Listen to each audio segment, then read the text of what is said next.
یہ ضروری نہیں ہے کہ انسان ہر موضوع پر، ہر مسئلے پر گفتگو کرے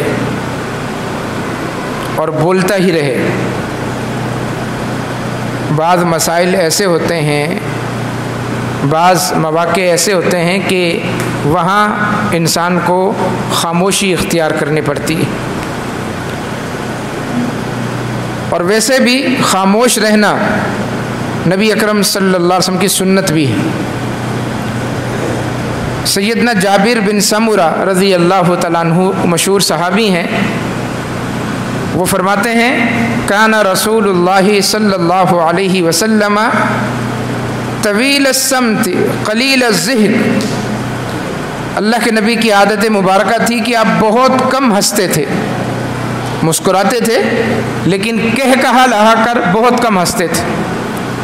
طویل السمت، اور اللہ کے لمبی خاموشی اختیار کرتے تھے، لمبی، بہت دیر ہو جاتی تھی، آپ کچھ نہیں بولتے تھے، خاموش رہتے تھے، خاموش۔ ایک حدیث میں نبی اکرم صلی اللہ علیہ وسلم نے فرمایا من صمت نجا، کہ خاموشی میں نجات ہے، جو شخص جتنا خاموش رہے گا اتنا کامیاب ہوگا۔ ایک حدیث میں نبی اکرم صلی اللہ علیہ وسلم نے اس عمل کو ایمان کے ساتھ جوڑ دیا، مشروط کر دیا، فرمایا من کان یؤمن باللہ والیوم الآخر، جو شخص اللہ کو اور قیامت کے دن کو مانتا ہے، فلیقل خیرا، اسے چاہیے کہ اپنی زبان سے خیر کی بات نکالے، او لیصمت، یا پھر خاموش رہے۔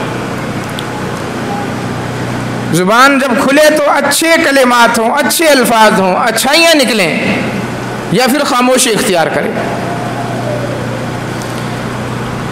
بعض مسائل ایسے ہیں کہ اللہ کے نبی نے ہمیں وہاں خاموش رہنے کا حکم دیا ہے، اگر ہم وہاں بولیں گے، وہاں گفتگو کریں گے تو یہ رسول اللہ صلی اللہ علیہ وسلم کے حکم کے خلاف ورزی ہوگی۔ بلکہ بعض مسائل تو ایسے ہیں کہ بولنا تو دور کی بات ہے، شریعت نے ہمیں ان پر سوچنے سے بھی منع کر دیا، وہاں ہم سوچ بھی نہیں سکتے۔ مثال کے طور پر رسول اللہ صلی اللہ علیہ وسلم کی حدیث ہے کہ شیطان تم میں سے کسی کے پاس آتا ہے۔ اب ظاہری بات ہے کہ شیطان سامنے تو نہیں آتا، نہ ہمارے سامنے بیٹھ کر ہم سے گفتگو کرتا ہے، شیطان ہمارے دل میں آ کر وسوسے خیالات ڈالتا ہے۔ فرمایا شیطان تم میں سے کسی کے پاس آتا ہے اور اس کو کہتا ہے کہ تمہیں کس نے بنایا؟ انسان کہتا ہے مجھے اللہ نے بنایا۔ شیطان کہتا ہے آسمان کو کس نے بنایا؟ انسان کہتا ہے اللہ نے بنایا۔ شیطان کہتا ہے زمین کو کس نے بنایا؟ انسان کہتا ہے اللہ نے بنایا۔ شیطان کہتا ہے فلاں کو کس نے بنایا؟ انسان کہتا ہے اللہ نے بنایا۔ اب شیطان اگلا سوال کرتا ہے سب کو اللہ نے بنایا، اللہ کو کس نے بنایا؟ اللہ کو کس نے بنایا؟ یہ شیطان کا سوال ہے انسان سے، سوال سوچنے کے انداز میں، وسوسے کے انداز میں۔ فرمایا جب شیطان تمہیں یہاں تک لے آئے بس یہاں رک جاؤ، اس سے آگے سوچنا منع ہے۔ اللہ کی معرفت حاصل کرو، اللہ کی پہچان حاصل کرو، اللہ تعالیٰ کے بارے میں علم حاصل کرو، لیکن یہ سوال یا یہ سوچنا منع ہے کہ اللہ کو کس نے بنایا۔ تو شریعت نے یہاں ہمیں سوچنے سے بھی منع کر دیا۔ تین کام ایسے ہیں جہاں اللہ کے نبی نے ہمیں حکم دیا کہ ہم وہاں پر خاموش ہو جائیں، گفتگو نہ کریں۔ ان تین کاموں میں اپنی علمیت جھاڑنا، اپنے خیالات کا اظہار کرنا، یہ اللہ کے نبی کے حکم کی خلاف ورزی ہے۔ وہاں خاموش رہنے والا عالم ہے، وہاں گفتگو نہ کرنے والا سنجیدہ اور باوقار شخص ہے، اس لیے کہ اللہ کے نبی کا حکم ہے۔ قرآن مجید نے ہمیں اصول دیا، سورہ حشر کی آیت نمبر 7، ما آتاکم الرسول فخذوہ، میرا رسول جو تمہیں دے وہ لے لو۔ رسول کہے یہ کام کرو کرو، اس طرح کرو اسی طرح کرو، جو جو کام رسول دے رہا ہے وہ لیتے جاؤ۔ وما نہاکم عنہ، اور جس کام سے رسول منع کر دے کہ یہ کام نہیں کرنا تو پھر وہ کام نہیں کرنا۔ رسول کہے یہاں نہیں بیٹھنا تو نہیں بیٹھنا، یہاں گفتگو نہیں کرنی تو نہیں کرنی، یہاں بولنا نہیں ہے تو نہیں بولنا۔ وَمَا نَهَاكُمْ عَنْهُ فَانْتَهُوا، میرا رسول جہاں تمہیں منع کر دے فرمایا وہاں رک جاؤ۔ رسول منع کرے اور ہم رکے نا، رسول ہمیں خاموش رہنے کا حکم دے اور ہم بولتے رہے تو پھر ہم اللہ اور اس کے رسول کے گستاخ بنیں گے، نافرمان بنیں گے۔ 3 کام اللہ کے نبی نے ذکر کیے۔ حدیث طبرانی کی حدیث ہے جسے امام البانی رحمہ اللہ نے سلسلہ صحیحہ میں بھی نقل فرمایا۔ سیدنا عبداللہ ابن مسعود رضی اللہ تعالیٰ عنہ راوی ہیں، سیدنا ثوبان سے بھی مروی ہے، عبداللہ ابن عمر سے بھی مروی ہے، سیدنا عمر بن خطاب سے بھی مروی، کئی صحابہ سے مروی۔ 3 کام ہیں، فرمایا اذا ذکر النجوم فامسکوا، جب ستاروں کا ذکر ہو، ستاروں کے متعلق گفتگو ہو رہی ہو، وہاں خاموش ہو جاؤ۔ اللہ نے ستارے بنائے ہیں اور ان ستاروں کے اللہ تعالیٰ نے فوائد بھی ذکر کیے ہیں۔ جو اللہ نے ذکر کیا، جو اس کے رسول نے ستاروں کے متعلق ذکر کیا، وہ بیان کرو، بس اس پر گفتگو کرو۔ اور وہ کیا ہے؟ فرمایا اِنَّا زَيَّنَّا السَّمَاءَ الدُّنْيَا بِزِينَةٍ الْكَوَاكِبِ، ہم نے آسمان دنیا کو، یہ پہلا آسمان جو ہمیں نظر آ رہا ہے، اس کو آسمان دنیا کہتے ہیں۔ فرمایا اس آسمان دنیا کو اللہ نے ستاروں سے سجا دیا ہے۔ رات کو اوپر دیکھو، بڑا خوبصورت نظارہ ہے۔ یہ ستاروں کے پیدا کرنے کے، بنانے کے اللہ فوائد ذکر کر رہا ہے۔ وَحِفْظًا مِّن كُلِّ شَيْطَانٍ مَارِدٍ، فرمایا جب کوئی شیطان آسمان کی طرف جاتا ہے، آسمان سے باتیں سننے کے لیے، اللہ کیا فیصلہ کر رہے ہیں، فرشتے کیا گفتگو کر رہے ہیں، فرمایا شیطان ایک کے اوپر ایک چڑھ کے آسمان پر جانے کی کوشش کرتا ہے، ستارہ ٹوٹ کر اس کی طرف لپکتا ہے اور اس شیطان کو جلا کر راکھ کر دیتا ہے۔ یہ اللہ نے ستارے کے فوائد بتائے۔ وَبِالنَّجْمِ هُمْ يَهْتَدُونَ، فرمایا ستاروں سے، ستاروں کے ذریعے سے لوگ راستہ پاتے ہیں سمندر میں۔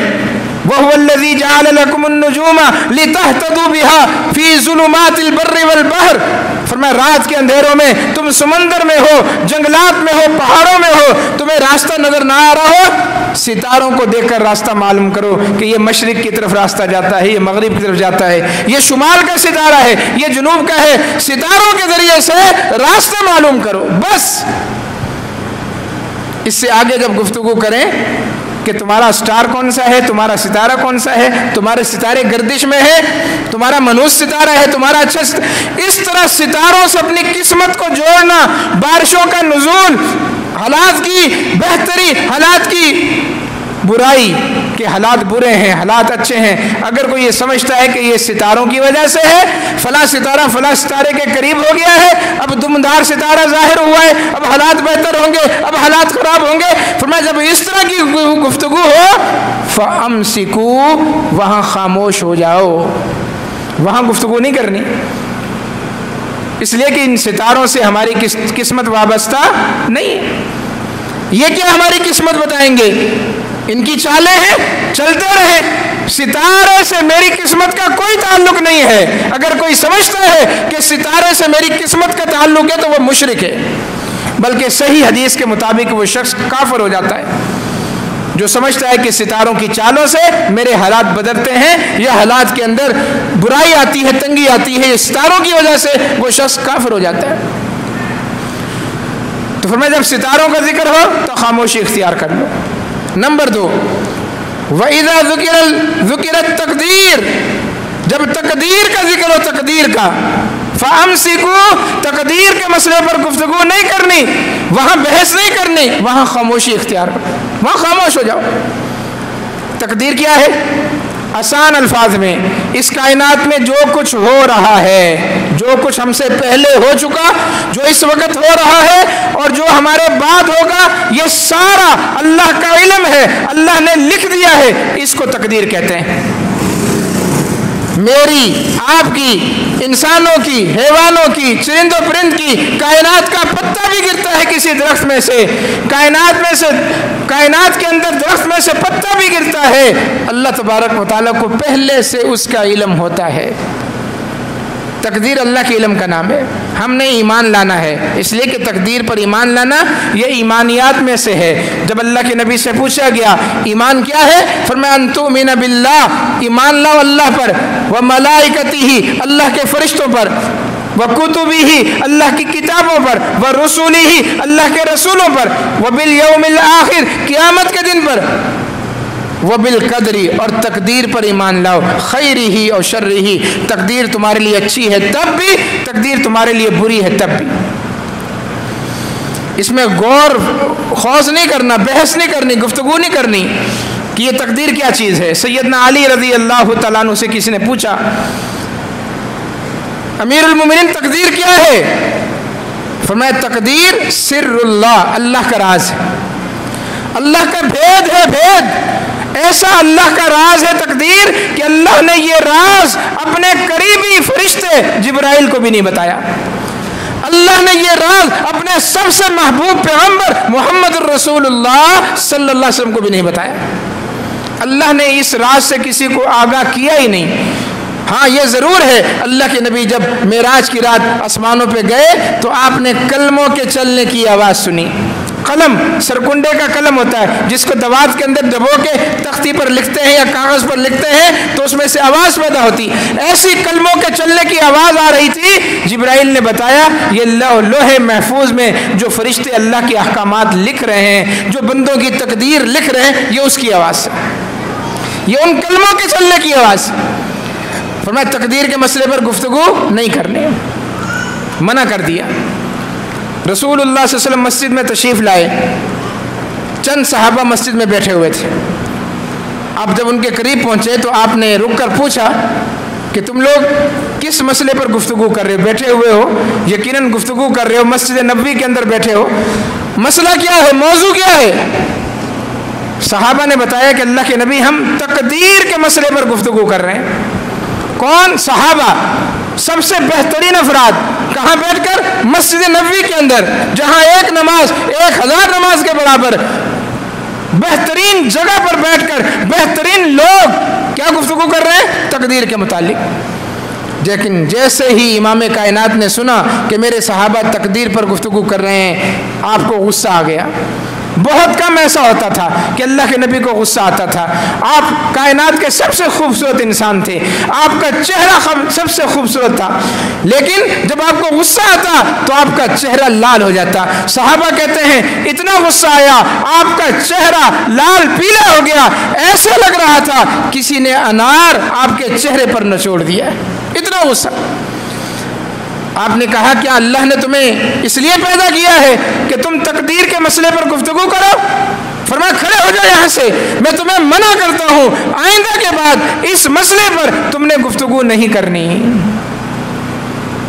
کیوں کہ جب انسان تقدیر کے مسئلے پر گفتگو کرتا ہے تو اس کے بہکنے کے، گمراہ ہونے کے چانس زیادہ ہیں، گمراہ ہو جاتا ہے. جس نے بھی تقدیر کے مسئلے پر بحث کی یا تو وہ تقدیر کا منکر ہو جاتا ہے کہ تقدیر کوئی چیز نہیں، میں جو کچھ کر رہا ہوں اپنی مرضی سے کر رہا ہوں، اس میں اللہ کے علم کا کوئی عمل دخل نہیں ہے. تو پھر وہ قدریہ فرقہ صحابہ کے زمانے میں ہی ظاہر ہو گیا تھا، تقدیر کے منکر، کہ تقدیر کوئی چیز نہیں.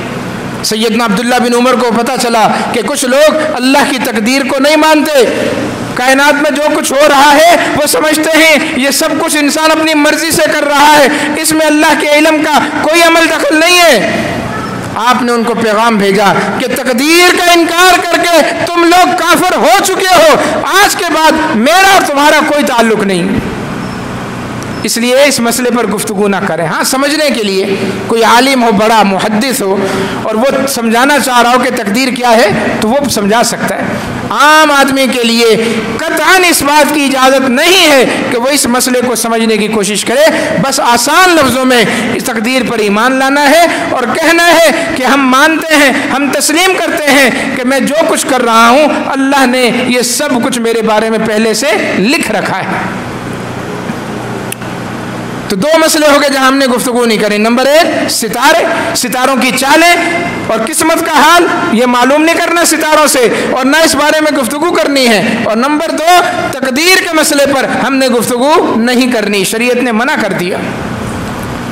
اور نمبر 3 فرمایا وَإِذَا ذُكِرَ أَصْحَابِي، جب میرے صحابہ کا ذکر آئے، صحابہ کی اچھائیاں بیان کرو، ان کی فضیلتیں بیان کرو، ان کے مناقب بیان کرو، ان کا مقام بیان کرو، ان کا ایمان بیان کرو، ان کا مرتبہ بیان کرو، ان کی شان بیان کرو، سب جائز ہے۔ لیکن وَإِذَا ذُكِرَ أَصْحَابِي، جب کسی حدیث کے اندر، تاریخ کے کسی واقعے کے اندر صحابہ کی کوئی غلطی ہو، اس لیے کہ وہ انسان تھے، بشری تقاضوں کے تحت کوئی غلطی ذکر ہو کسی حدیث میں، تاریخی روایت میں، فَأَمْسِكُوا، اللہ کے نبی کا حکم ہے وہاں خاموش ہو جاؤ، وہاں گفتگو نہیں کرنی، اس کو ممبر پر، محراب پر، مجلس میں اور مذاکرے کے اندر بیان نہیں کرنا۔ یہ اللہ کے نبی کا حکم ہے کہ میرے صحابہ کے متعلق اپنی زبانوں کو بند رکھنا ہے، یہ اللہ کے نبی کا فرمان ہے۔ جو ذاکر، جو رافضی، نیم رافضی، جو علماء اس طرح صحابہ کی غلطیاں تاریخی روایات میں ڈھونڈ ڈھونڈ کر اپنی محفلوں مجلسوں میں یوٹیوب پر، فیس بک پر بیان کر رہے ہیں، وہ اللہ کے نبی کے گستاخ ہیں، وہ اللہ کے نبی کے نافرمان ہیں۔ حکم یہ تھا کہ صحابہ کے متعلق زبان بند رکھنی ہے۔ ایک جہلم کا مرزا جہلمی ہے، بڑا بولتا ہے، اس کا کام ہی صحابہ کی غلطیاں نکالنا ہے، تاریخی روایات ڈھونڈ ڈھونڈ کر نکال کر صحابہ کے متعلق نوجوان نسل کا ذہن خراب کر دیا۔ مرزا صاحب، اللہ کے نبی نے منع کیا تھا وَإِذَا ذُكِرَ أَصْحَابِي فَأَمْسِكُوا، جب میرے صحابہ کا ذکر ہو وہاں خاموشی اختیار کرنی ہے۔ تم نے خاموشی اختیار نہیں کی، تم نے صحابہ کی غلطیاں برسر ممبر بیان کر کے اللہ کے نبی کی نافرمانی کی، تم رسول اللہ کے گستاخ اور نافرمان ہو۔ اس لیے کہ صحابہ کے متعلق حکم کیا ہے؟ رسول اللہ صلی اللہ علیہ وسلم کا فرمان ہے اکرموا اصحابی، لوگوں میرے صحابہ کی تکریم کرو، میرے صحابہ کی عزت کرو، فإنہم خیارکم، اس لیے کہ تم میں یہ سب سے بہترین انسان ہے۔ یہ جملہ کہنا تو بڑا آسان ہے کہ جی صحابہ ہمارے جیسے انسان تھے، لوگ کہتے ہیں صحابہ ہماری طرح انسان تھے، ہاں صحابہ ہماری طرح انسان تھے، ہم ان کو معصوم نہیں سمجھتے، جس طرح انبیاء معصوم ہوتے ہیں، انبیاء سے کوئی غلطی نہیں ہوتی، انبیاء کی کوئی پکڑ نہیں ہوتی، اس طرح صحابہ معصوم نہیں تھے۔ لیکن یہ جملہ کہہ کر کہ وہ ہماری طرح انسان تھے، ہم ان کی غلطیاں تلاش کریں، یہ منع ہے۔ کیا صحابہ ہماری طرح ہی انسان تھے؟ کیا صحابہ ہماری طرح انسان تھے؟ اللہ اکبر۔ ابو بکر جیسا ایمان، کیا ہم میں سے کسی کا ابو بکر جیسا ایمان ہے؟ سیدنا عمر جیسی بہادری ہے، اتنی بہادری کہ شیطان سامنے سے راستہ بدلنے پر مجبور ہو جائے؟ کیا ہمارے اندر اتنی حیا ہے عثمان کی طرح کہ آسمان کے فرشتے بھی ہم سے حیا کریں؟ کیا ہم علی رضی اللہ تعالیٰ عنہ کی طرح بہادر اور شجاع ہیں؟ کیا ہم ابو عبیدہ کی طرح امین ہیں، امانت دار ہیں؟ خالد ابن ولید کی طرح کیا کبھی ایک جنگ میں ہم سے 9 تلواریں ٹوٹی؟ کیسی بات کرتے ہو کہ صحابہ ہماری طرح تھے؟ کیا کبھی کسی انسان کے بارے میں سنا کہ دہکتے ہوئے انگاروں پر بلال کی طرح اس کو لٹا دیا گیا ہو اور اس کے سینے پر بھاری پتھر رکھ دیا ہو اور اس کی زبان سے نکل رہا ہو احد احد؟ کیا آج کے دور میں ایسا ممکن ہے؟ کوئی مثال لا سکتا ہے؟ تو یہ جملہ کہنا بڑا آسان ہے کہ صحابہ ہماری طرح انسان تھے، ان کا ایمان چیک کرو، ان کے اعمال چیک کرو، ان کا کردار دیکھو کہ کس بلند ایمانی درجے پر اور کردار کی بلندی پر وہ فائز تھے۔ اس لیے صحابہ کی غلطیاں تلاش نہ کرو۔ صحابہ کی غلطیاں تلاش کرنے والے کی مثال مکھی کی طرح، گٹر کے کیڑے کی طرح ہے کہ جو ساری اچھائیاں چھوڑ کر، مکھی پورا جسم خوبصورت، آپ کا اچھا لباس آپ نے پہنا ہوا، پرفیوم لگایا ہوا ہے، مکھی نہیں بیٹھے گی، لیکن جسم میں کہیں کوئی دانہ ہوگا، کہیں کٹ لگا ہوگا، کہیں سے پیپ نکل رہی ہوگی، مکھی جا کر وہیں بیٹھے گی۔ ان لوگوں کو صحابہ کی اچھائیاں نظر نہیں آتی، 999 اچھائیاں بھلا کر ایک غلطی کے پیچھے پڑ جاتے ہیں۔ تو یہ کائنات کے بدترین لوگ ہیں، یہ کائنات کے بدترین لوگ ہیں جو صحابہ پر بھونکتے ہیں اور صحابہ کی غلطیاں تلاش کرتے ہیں۔ تو میرے بھائی جس طرح حکم تقدیر پر گفتگو اس لیے کرنی ہے کہ ہم نے تقدیر کو سمجھنا ہے، جائز ہے، لیکن جب تقدیر کے متعلق گفتگو کرتے کرتے گمراہی کا خدشہ ہو وہاں خاموش رہنا ہے۔ بالکل اسی طرح صحابہ کے فضائل بیان کرو، صحابہ کے مناقب بیان کرو، ان کی عظمت بیان کرو، اس لیے کہ قرآن نے ان کی عظمت بیان کی ہے۔ لیکن جہاں پر کوئی غلطی نظر آئے، کوئی بشری لرزش نظر آئے، وہاں حکم ہے کہ خاموش ہو جاؤ۔ وہاں خاموشی اختیار کرنے کا حکم کس نے دیا؟ محمد الرسول اللہ صلی اللہ علیہ وسلم۔ فَأَكْرِمُوا أَصْحَابِي، حکم ہے کہ میرے صحابہ کی عزت کرو، تکریم کرو۔ فَإِنَّهُمْ خِيَارُكُمْ، اس لیے کہ صحابہ تم میں سب سے بہترین انسان تھے۔ تو اس لیے صحابہ کرام کی عزت ہمارے دلوں میں ہونی چاہیے، اور اس کے لیے تمام کے تمام صحابہ، سیدنا ابو بکر صدیق رضی اللہ تعالیٰ عنہ سے لے کر سب سے آخری فوت ہونے والے صحابی ابو طفیل عامر بن واصلہ رضی اللہ تعالیٰ عنہ، سارے صحابہ ہمارے سر کا تاج ہیں۔ ان کی خطائیں اللہ معاف کر چکا، ان کی غلطیاں اللہ بخش چکا، اللہ ان کو اعزاز دے چکا۔ رضی اللہ عنہم ورضوا عنہ، اللہ ان سے راضی اور وہ اللہ سے راضی۔ اس لیے میرے بھائی ہر صحابی کے نام سے پہلے سیدنا کا لفظ استعمال کیا کریں۔ صحابہ کو سید کہنا یہ صحابہ کی عزت اور تکریم ہے۔ بغیر امتیاز کے تمام صحابہ سید ہیں۔ یہ ہمارے ہاں جو ایک ہم نے تقسیم کر رکھی ہے کہ صرف جو اہل بیت صحابہ ہیں ہم ان کو سید کہتے ہیں اور دیگر صحابہ کو سید نہیں سمجھتے۔ میرے بھائی سارے کے سارے صحابہ سید ہیں، سارے صحابہ سید ہیں، چاہے ان کا تعلق اہل بیت سے ہو یا نہ ہو، ہر صحابی ہمارے لیے کیا ہے؟ سید ہے۔ یہ صحابہ کے نام سے پہلے ضرور ذکر کریں۔ صحابی مرد ہے تو سیدنا، اور صحابیہ عورت ہے تو اس کے نام سے پہلے سیدہ، اور آخر میں صحابی کے نام کے بعد اللہ نے جو ان کو اعزاز اور جو لقب دیا ہے، جو تمغہ دیا ہے، وہ بھی ذکر کرنا ضروری ہے۔ سیدنا ابو بکر صدیق رضی اللہ عنہ،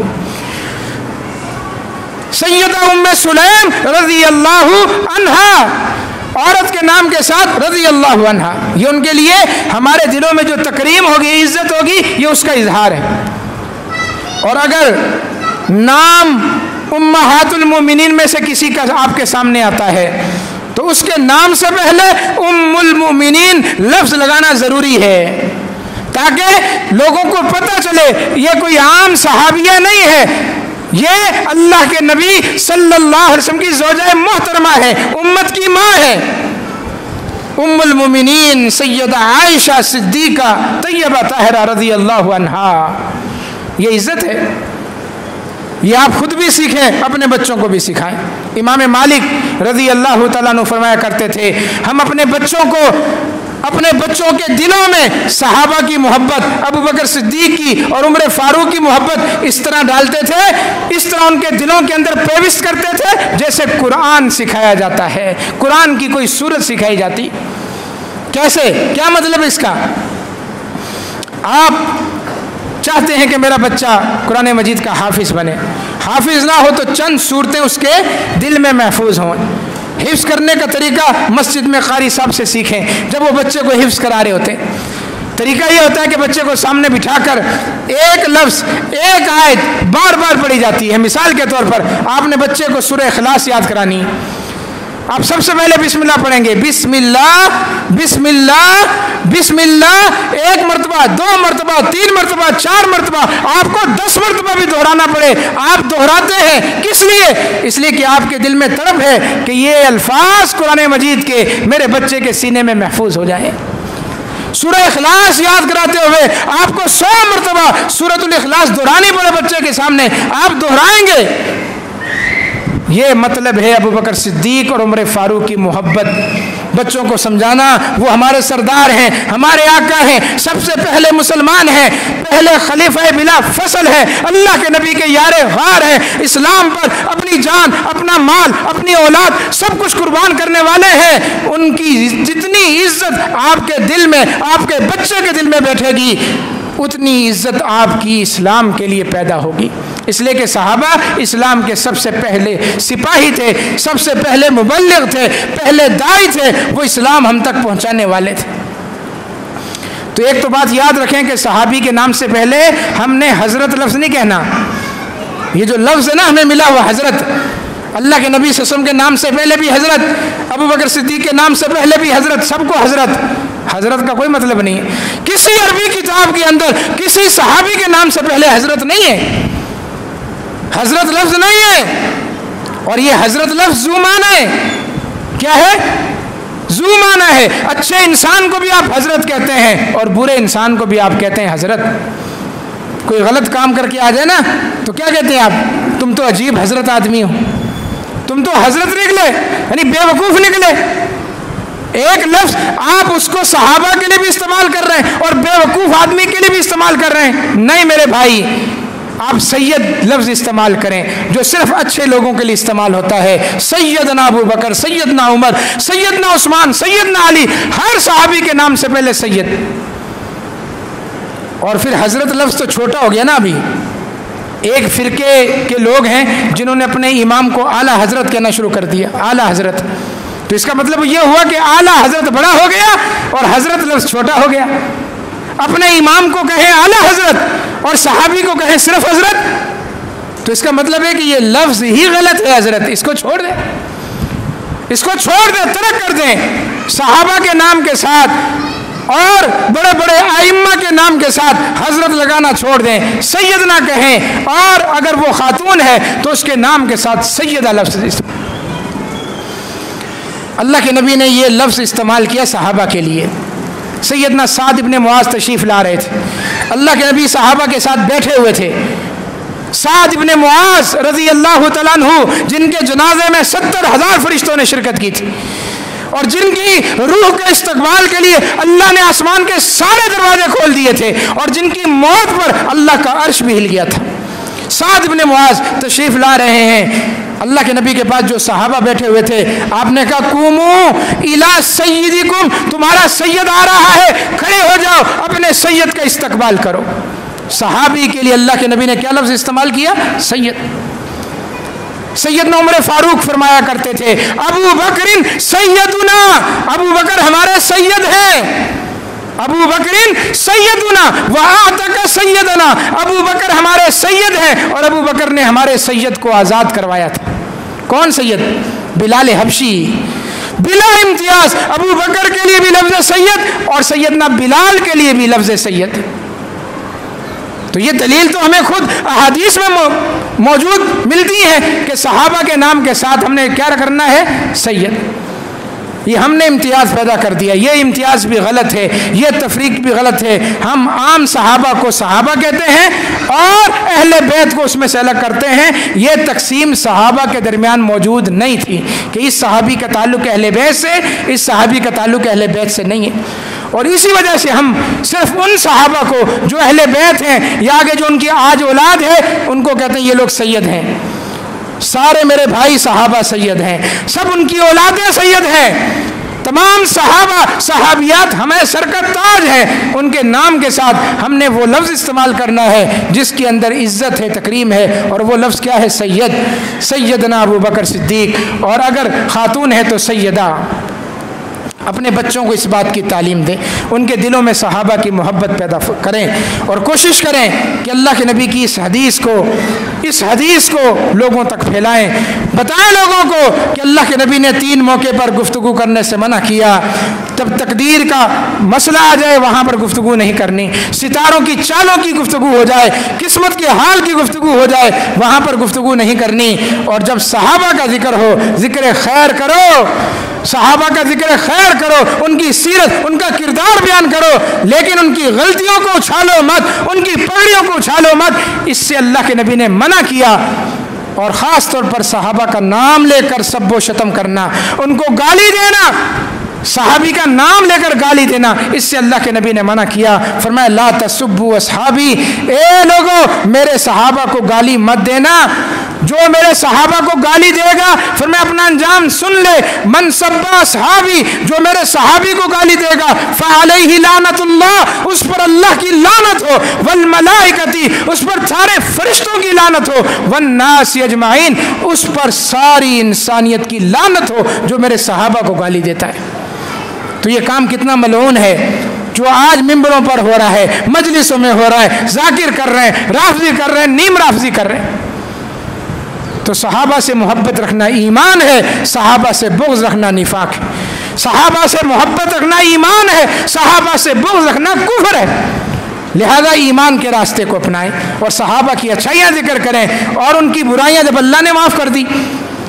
اگر کسی صحابی سے کوئی غلطی ہوئی بھی تو آج سے 1400 سال پہلے ہوئی، اللہ تبارک و تعالیٰ اس وقت قرآن نازل کر رہا تھا، صحابہ نے جو بھی بشری تقاضوں کے تحت ان سے لرزشیں ہوئیں، اللہ نے یہ کہہ کر معاف کر دیا، رضی اللہ عنہم ورضوا عنہ اولئک الذین امتحن اللہ قلوبہم للتقوی، اللہ نے ان کے دلوں کو تقوی کے لیے پرکھا، اللہ نے ان کو متقی پایا، لہم مغفرۃ، اللہ نے ان کو معاف کر دیا، واجر عظیم، اور صحابہ کے لیے بہت بڑا اجر۔ اللہ تعالیٰ صحابہ اکرام کی سچی اور پکی محبت ہمارے دلوں میں پیدا فرمائے، ہمارے دلوں سے بغض اور نفاق، خاص طور پر صحابہ کے لیے اگر کوئی بغض ہے، نفاق ہے، اللہ تبارک و تعالیٰ ہمارے دلوں سے وہ نفاق نکال دے، وہ بغض نکال دے، ہمیں صحابہ سے سچی محبت کرنے کی توفیق عطا فرمائے، ان کے راستے پر چلنے کی توفیق عطا فرمائے، ان کے لیے دعائے خیر کرنے کی توفیق عطا فرمائے، اس لیے کہ صحابہ کیا ہیں؟ ہمارے محسن ہیں، اسلام کے پہلے داعی ہیں، انہوں نے اسلام ہم تک پہنچایا۔ اللہ کی کروڑ رحمتیں نازل ہوں تمام صحابہ اکرام پر، اللہ تعالیٰ ان سے راضی ہوا، اللہ تبارک و تعالیٰ ان سے خوش ہوا، اللہ تعالیٰ ہمیں بھی ان سے راضی ہونے کی توفیق عطا فرمائے۔ اقول قولی ھذا استغفر اللہ لی ولکم۔